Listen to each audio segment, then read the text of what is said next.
Welcome to the Payments NZ Fireside Chat series, bringing together industry voices to explore how payment systems need to evolve beyond speed and efficiency toward trust, resilience, and system-wide coordination. I'm Chad Haighmark, GM of Strategy at Payments NZ. It's great to be joined by our CEO Steve Wiggins and global thought leaders David Birch and Victoria Richardson for this Fireside Chat. Kia ora koutou. I'd like to talk a little bit to start about modernisation and resilience. Increasingly, we're seeing that modernisation is no longer just about speed. Resilience and trust must be built at the core if we're to build something enduring. Dave, I'd like to throw to you first and get you to kick us off with what does payments modernisation really mean at this stage in Aotearoa, and what does it not mean? I mean, I used to have a standard answer to this, Chad, to this kind of question, because when I very first started in the payment space, which is quite a long time ago, I can remember as a enthusiastic young tech going into the first bank I was working in and saying, and the guy said, "Oh, we're going to upgrade this," and I'm like, what's the goal? What are we trying to do? And it was always the same answer, which was that payments were too expensive, they were too slow, and they were too opaque. And those were the three axes that we were going to work on. And I think that was true for a long time. For a long time, that was our focus. We went for speed first, the transition to instant payments, that kind of thing. And then we went to try and, do cost and get it a bit cheaper. And then people wanted more data, more transparency. But of course, more recently, those have just become table stakes. I mean, that's just how payments work now. I mean, that's not really modernisation in any sense to improve anything across those axes. And so what modernisation, I think, has come to mean, especially in the recent couple of years, is related to this. You hear it in other industries. People talk about being anti-fragile. That's the phrase that's used in other industries. We need to make the whole infrastructure more robust. It's not good enough to work in an industry where things can be up 99% of the time and we think that's good enough, And just speaking as the UK example, last year, we had a couple of the big banks went down for a couple of days and people couldn't make payments, and it seems like almost every week you hear about some big supermarket chain going down for some reason. Or you in London, particularly because London is effectively cashless. You walk into a coffee shop and they can't sell you coffee because they can't take cards.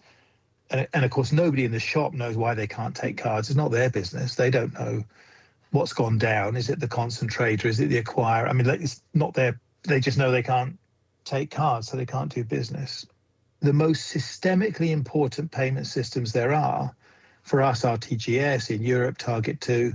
I mean, Target 2 was down for 7 hours last year.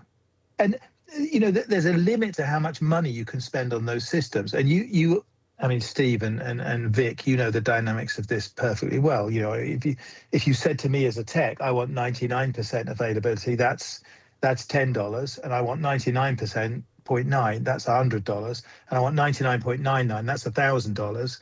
And pretty soon, you're still not at 100% and you can't afford it anymore. So clearly, that's not the way forward with these kind of systems. So I think it's time to adopt that kind of anti-fragile mentality. We take it for granted that we have the speed, we have the cost, we have the data, but we're not anti-fragile yet. And so I see modernisation very much focused on that. Yeah, my take on the payments modernisation piece, it's really an economic decision as well, and therefore it does take some sort of long-term thinking around that, because at the core of it, digital payments is the digital economy, and that's the thing that makes the money go around. I agree with you, Dave, in terms of the speed. That's, certainty always trumps speed, certainly from our point of view as well. You're absolutely right, Steve, but I think I'm right in saying that economic context is beginning to shift a little bit, because the idea that it should be absolutely as cheap as chips, and that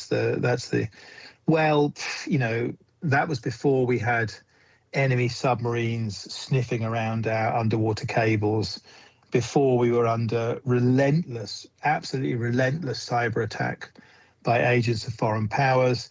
That was before there were industrial scale scam farms in Cambodia that are bombarding our users every day with stuff. So I think, there are sort of national welfare issues, national security issues that come into the picture now, which possibly, we didn't really account for those in the past because payments were seen as being kind of a not terribly interesting utility and not what they are, which is the lifeblood of the economy. So I think that economic base now is beginning to shift a little bit. It's no good having like an absolutely super cheap, super cost-effective system if one North Korean virus can take everything down for a day. As we saw in Spain, everybody's familiar with the case study of Spain. One power cut brings down the payment system.